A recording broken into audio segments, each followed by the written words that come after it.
Сәлем башаңызға. Бүгін творожный ватрушки дайындайтын боламыз. Бұл булочканың қамырының рецептін мен мастер-классын сатып алған болатынмын. Міндетті түрде жасап көріңіз.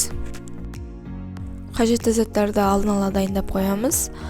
Мен мына жерде комбайн миксермен пайдаланайын деп тұрмын. Егер сіздер қол миксермен пайдалансаңыздар, алдын ала сұйық заттарды араластырып аласыздар и тұзды ертіп аласыздар.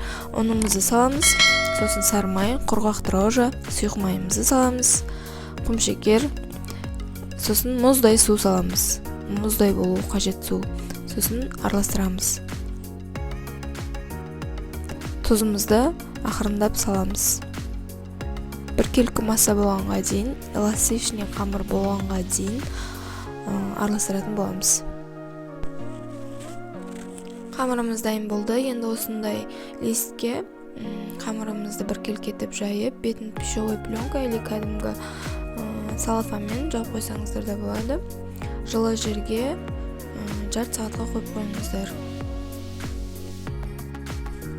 Салмасын дайындаймыз. Майлығы 5-9% жоғары болған творог, құмшекер, кукурузный крахмал и жұмыртқа. Негізі мына жерде мен 2 жұмыртқа салып жібергем.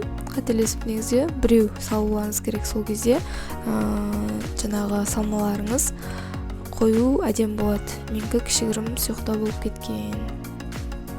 Сосын ыңғайлы болу үшін кондитерлік пакетке салып алдым. Жұмыс жасауға ыңғайлы болу үшін.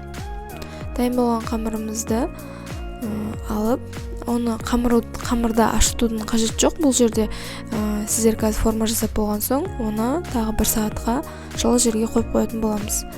Қамырымызды 60 грамнан таразыға тартып алдым. Сосын осылай қолмен жесеңіздер де болады. Қамыр өте жұмсақ, нәзік болғандықтан жаюға өте ыңғайлы. Осындай формамен шетін кесіп, қалаған өздеріңіздің нелеріңізді формаларыңызды жасасаңыздар да болады. Бұл міндетті емес. Мен өзіме ыңғайлы болған форманы жасадым. Осындай шетіне жаңағыдай рамкасын істеп аламыз. Дайын болған қамырымыздың бетін пищевой пленкамен жауып, жылы жерге 1 сағатқа қойып қоямыз. Бұлар әдемі болып көтерілу қажет.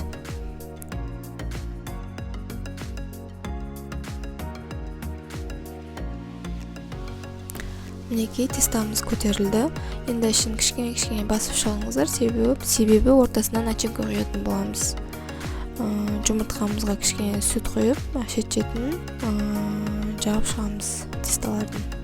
Сосын жаңағы салмамызды ортасына құямыз. Көрдіңіздер ме, менікі мына жерде сұйықтау болып қалған. Сол үшін 1 жұмыртқа қосыңыздар. Рецепт бойынша мінекей дайын болды. Ас болсын, міндетті түрде жасап көріңіздер. Менің арнама тіркеліп кетуді ұмытпаңыздар. Сіздермен бірге болған Моля.